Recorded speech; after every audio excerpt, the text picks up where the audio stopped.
Bonjour, moi c'est Myriam Gessier. Ça va faire 15 ans que je suis spécialiste SEO. Ça va faire environ 7 ans que je suis à mon compte, donc j'ai pas mal de conseils au niveau de la visibilité qu'on peut avoir dans les moteurs de recherche. Mon premier conseil pour toute personne à son compte, c'est Go Google Yourself. Pourquoi? Parce que c'est ce que les clients et les collaborateurs potentiels vont faire. Donc il faut contrôler sa visibilité au sein des résultats. C'est très très très important. Qu'est-ce qui devrait se retrouver dans Google?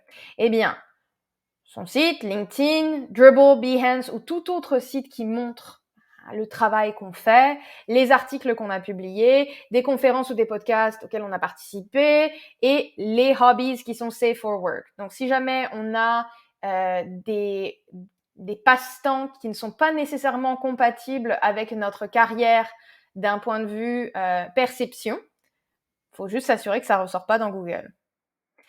Comment est-ce qu'on s'assure de tout ça? Eh bien, étape numéro 1, il faut se googler. Donc, comment est-ce qu'on se google?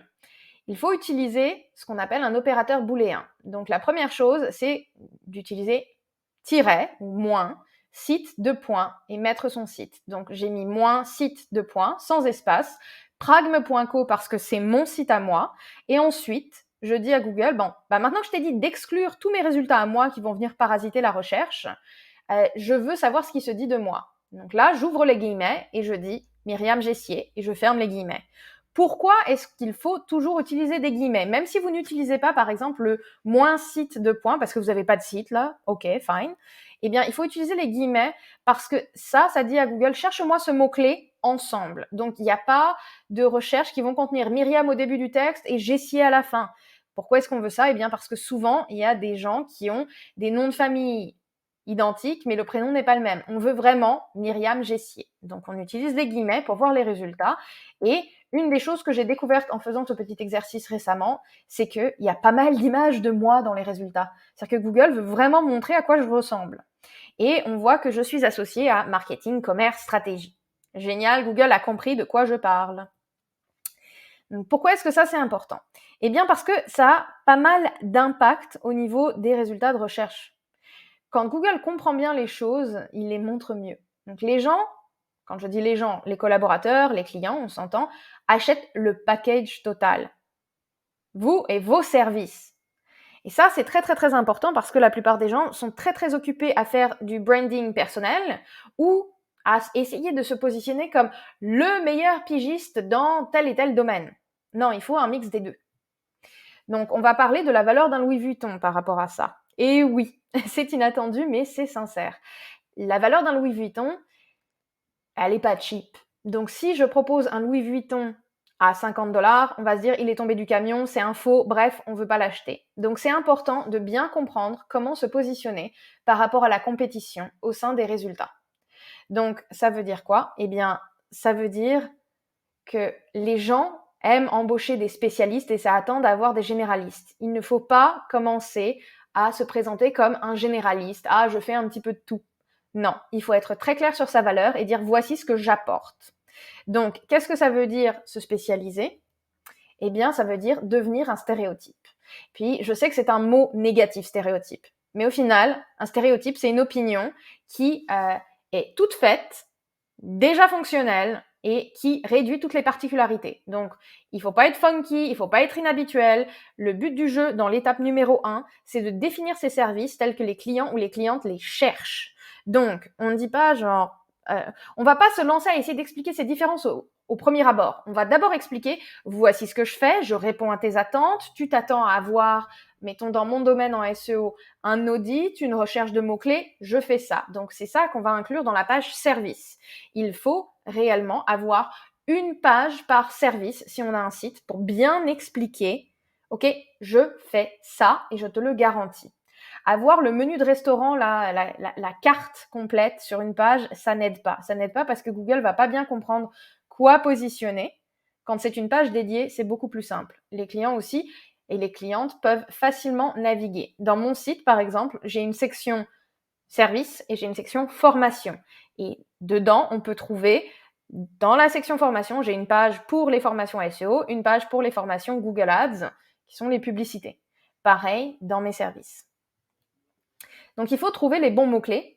Parce que le but du jeu, c'est de rentrer dans le stéréotype que les clients et les clientes ont des services qu'on offre. Une fois qu'on a compris comment faire ça, eh bien là, on se retrouve à pouvoir aller à l'étape numéro 2. Et ça, c'est d'être mémorable. Le but, c'est qu'on se souvienne de nous, qu'on mérite d'être mémorable en fait. Donc, qu'est-ce que ça veut dire? Ça veut dire qu'il faut trouver ses points forts au niveau de sa personnalité ou de sa façon d'approcher son travail. Il y a une technique marketing qui est géniale, qui s'appelle le portrait chinois. Ça permet en fait de penser à des objets, des services, des personnes d'un autre point de vue. Donc par exemple, si je devais faire mon portrait chinois, petite anecdote, j'ai littéralement reçu une offre d'emploi grâce à cette diapositive. Littéralement, les gens étaient en mode « on veut travailler avec toi ». Donc si j'étais un aliment, bah, ça serait de la mayonnaise au wasabi parce que c'est crémeux mais piquant. Je suis quelqu'un qui adore aider les gens, mais j'ai une personnalité très détrempée. Si j'étais un livre, ça serait Aloha depuis l'enfer de Richard Cadret. Pourquoi? Parce que j'ai grandi en fait à Hawaï. C'est de là que je tiens un anglais assez impeccable pour quelqu'un qui est né en France. Et ça me permet d'expliquer aussi le côté culturel qui a forgé ma personnalité. Bref, je ne vais pas passer jusqu'au bout, mais je vous conseille d'essayer de faire un portrait chinois pour bien comprendre, sans stresser. Ok, comment est-ce que je me présente avec humour? Eh bien, ça fait le tour. Merci beaucoup. Maintenant, si vous êtes encore là, on va regarder ensemble comment est-ce qu'on peut faire cette fameuse recherche dans Google. Allons-y. Donc, comme je l'ai dit, j'appuie sur moins, site, pragme.co. Et là, j'ouvre les guillemets pour dire Myriam Gessier. Qu'est-ce que je vais voir dans les résultats? Eh bien, je vais voir que, ah oui, c'est vrai, j'ai un ancien site à moi, myriamgessier.com. J'ai mon LinkedIn. J'ai beaucoup d'images. Donc là, c'est assez intéressant parce qu'il y a quelques minutes, j'ai fait cette recherche-là et les résultats étaient différents. Donc Google s'améliore. Ça, j'ai une petite idée que c'est sûrement un Unsplash. Je vous montrerai pourquoi. Juste ici, on peut voir en fait que ça, c'est des images que j'offre gratuitement sur Unsplash. Ok. Et oui, le résultat est juste en dessous. On voit aussi que je suis formatrice chez Isarta, donc tout d'un coup, quand je vous dis que je suis SEO, ça sonne un petit peu plus crédible. On voit aussi que j'ai participé à des podcasts, à un podcast, Aime ta marque, et là on parle de notoriété de marque et SEO. Et on voit aussi que j'ai été publiée dans Smashing Magazine, qui est un magazine de design assez reconnu. Donc si quelqu'un travaille en design ou en développement, souvent ils vont avoir envie de travailler avec moi. Donc ça, c'est une petite illustration de comment ça marche. Je vous conseille de faire la même chose pour votre nom.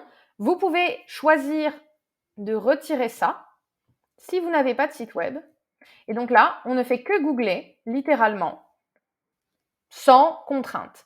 Donc là, on voit qu'il y a quand même mon site, on voit qu'il y a mon site d'entreprise, Pragme, on voit les images, et les résultats sont pas mal les mêmes de mon côté, mais par exemple, je me retrouve avec des trucs un petit peu inhabituels là. Ok, parfait. Donc si jamais je vois un truc inhabituel, je me pose la question de pourquoi est-ce qu'il est là. J'ai une bonne idée de pourquoi est-ce qu'il est là, mais si vous voyez des choses que vous n'aimez pas, mon premier conseil dans ce cas-là, c'est essayer de pousser ces résultats vers le bas en positionnant plus d'articles ou plus d'éléments que Google va vouloir mettre en avant. Donc, ça veut dire participer à des blogs ou des podcasts ou des conférences. Bref, dès qu'il y a un site web qui parle de vous, il y a plus de chances que ça se positionne au-dessus de ces résultats qui sont un petit peu moins souhaitables. J'espère que ça a été utile. À bientôt au détour du web.